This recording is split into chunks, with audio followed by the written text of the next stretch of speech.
Alam taro kaifa fa'ala rabbuka bi ashabil fil. Tidakkah engkau memperhatikan bagaimana Rabbmu bertindak terhadap tentara bergajah? Al-Hafidz Ibnu Katsir rahimahullah di awal tafsir surat ini menjelaskan tentang kisah penyerangan tentara bergajah yang dipimpin oleh Abraha kepada yang ingin menghancurkan Ka'bah. Disebutkan bahwa Dhu Nuwas adalah raja terakhir dari kabilah Himyar yang ada di Yaman, yang dia seorang musyrik. Dia ini, kata Ibnu Katsir, dialah yang membunuh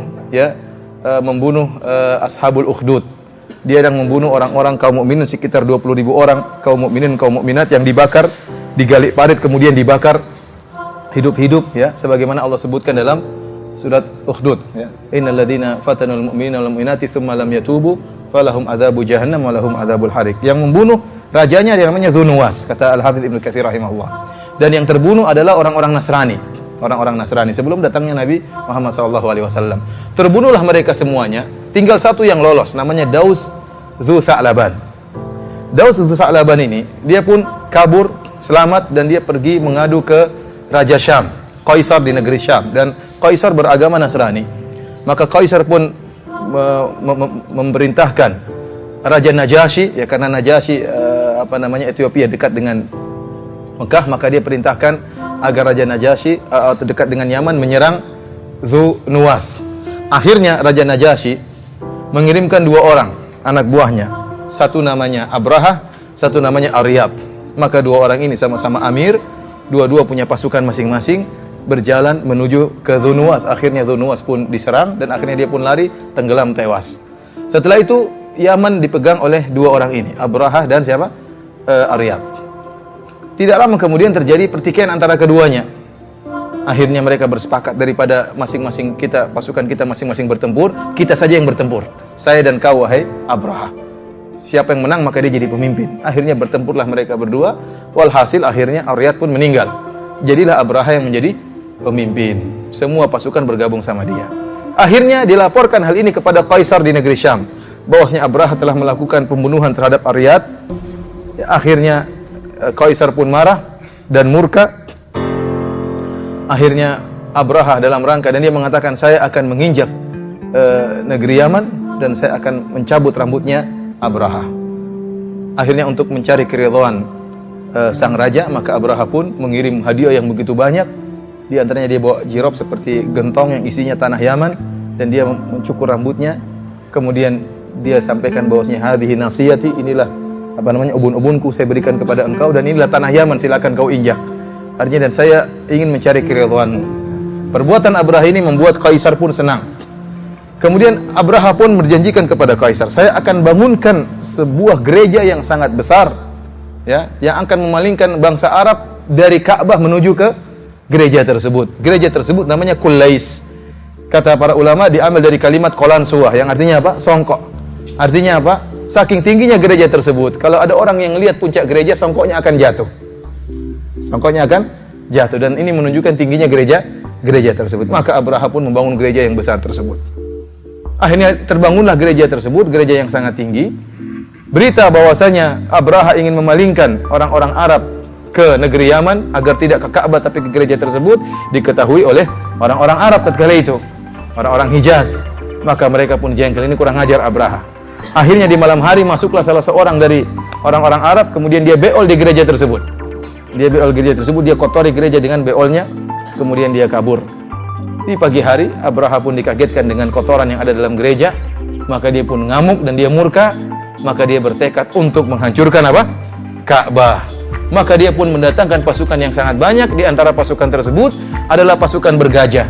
Disebutkan dia membawa 8 ekor gajah atau 12 ekor gajah. Dan orang-orang Hijaz, orang-orang Jaziratul Arab tidak tahu gajah. Mereka kaget tatkala melihat ada binatang apa? Besar seperti gajah ini. Dan tatkala itu Abraham membawa 8 ekor atau 12 ekor gajah. Yang gajah, pimpinan gajah namanya Mahmud. Disebutkan oleh Hafiz Ibnu Katsir dan yang lainnya bahwasanya pimpinan gajah namanya siapa? Mahmud. Kenapa dia bawa 12 ekor gajah? Dia punya niat buruk. Dia membawa rantai yang banyak. Jadi dia ingin gajah tersebut nanti mengelilingi Ka'bah dan Ka'bahnya dicungkil, bukan dipecahin satu-satu. Tapi gajah-gajah tersebut bersatu padu untuk mencungkil apa? Ka'bah. Itu niat buruknya siapa? Abraha. Maka berjalanlah dia dengan 12 pasukan bergajah yang dipimpin oleh Mahmud, kemudian melewati Jazirah Arab, dan ada sebagian kabilah-kabilah kecil ingin menghalangi, namun semuanya hancur. Tidak ada yang bisa menghalangi pasukan bergajahnya Abraha. Sampai akhirnya Abraha di tengah perjalanan, kalau nggak salah namanya Mughammas kalau nggak salah ya, bertemu dengan kakeknya Nabi Muhammad SAW, yaitu Abdul Muttalib. Abdul Muttalib 200 ekor ontanya diambil oleh Abraha. Maka datanglah Abdul Muttalib, dan Abdul Muttalib seorang yang gagah, tampan, bersahaja, berwibawa. Oleh karenanya tatkala Abraha melihat Abdul Muttalib datang, dia pun tadinya duduk di singgasana, dia duduk di bawah dalam rangka menghormati Abdul Muttalib. Dan dia menyangka Abdul Muttalib datang untuk membela Ka'bah. Ternyata Abdul Muttalib waktu datang dia mengatakan, saya ingin onta-onta saya dikembalikan. Maka Abraha mengatakan, tadi saya menyangka kau demikian-demikian, bagaimana kau datang untuk mengurus ontamu sementara kau biarkan Ka'bah ya tidak kau bela? Maka Abdul Muttalib mengatakan, ana rabbul ibil walil Ka'bah rabbun yahmiha. Saya adalah pemilik onta, kembalikan onta saya. Adapun Ka'bah ada pemilik yang akan membelanya. Kata Abraha dengan sombongnya, dia tidak akan bisa membelanya. Kata Abdul Muttalib, anta wa sya'nak, itu urusanmu. Ya, urusanmu. Akhirnya Abraha pun semakin ngamuk, Abdul Muttalib pun pergi, maka dia pun bawa pasukannya, pasukan bergajahnya menuju ke Ka'bah. Tatkala mulai berjalanlah Mahmud dan teman-temannya, tiba-tiba si Mahmud diam, tidak bergerak. Tatkala Mahmudnya diam, semua anak buah juga apa? Diam. Gajah-gajah yang lain pun diam. Maka jika Mahmud diarahkan ke sebelah kiri, dia berjalan. Jika diarahkan sebelah kanan, dia berjalan. Kalau suruh mundur, malah cepat mundurnya. Tapi kalau ke arah Ka'bah, dia berhenti, tidak mau. Bingung nih Abraha, ini bagaimana disuruh ke depan nggak mau, disuruh ke kanan jalan, ke kiri jalan, ke belakang lebih cepat untuk pulang. Nggak mau. Tatkala dia lagi sibuk mengurus gajah yang kebingungan tersebut, tiba-tiba Allah Subhanahu wa taala mengirimkan apa? Tayran ababil. Kata Allah Subhanahu wa taala, "Alam tara kaifa fa'ala rabbuka bi ashabil fil? Alam yaj'al kaidahum fi tadlil." Bukankah dia telah menjadikan tipu daya mereka untuk menghancurkan Ka'bah itu sia-sia, tidak ada manfaatnya? Wa arsala alaihim tayran ababil.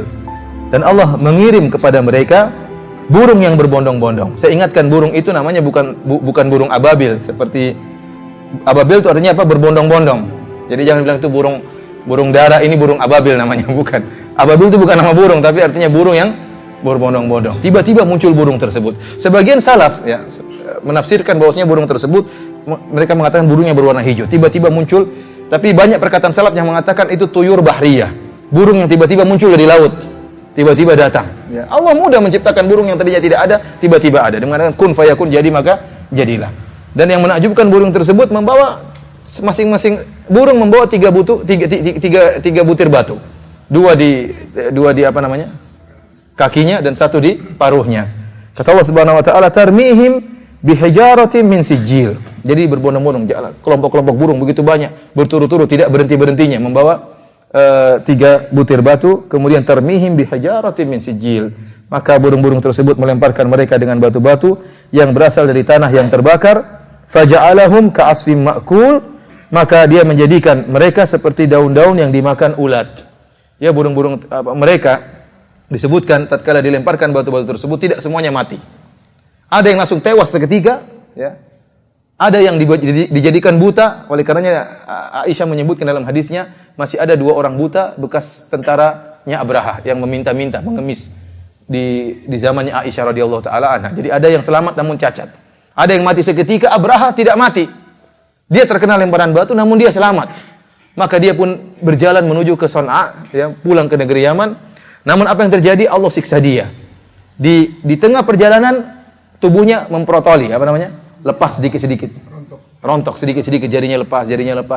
Tatkala sampai di Son'a baru dadanya terbelah, kemudian mati dalam keadaan mengenaskan. Inilah para ikhwan yang dirahmati oleh Allah Subhanahu wa taala, tafsir dari surat Al-Fil yang menunjukkan bahwasanya Allah Maha Kuasa dan Allah bisa membela Ka'bahnya tanpa ada bantuan satu manusia pun. Bahkan tatkala orang-orang kafir Quraisy yang meninggalkan Ka'bah, tidak ada yang bela Ka'bah, tidak ada yang berhadapan dengan Abraha dan bala tentaranya, Allah mampu menghancurkan Abraha dengan hanya mengirim ya burung-burung yang membawa batu-batu kecil, akan tapi membinasakan mereka.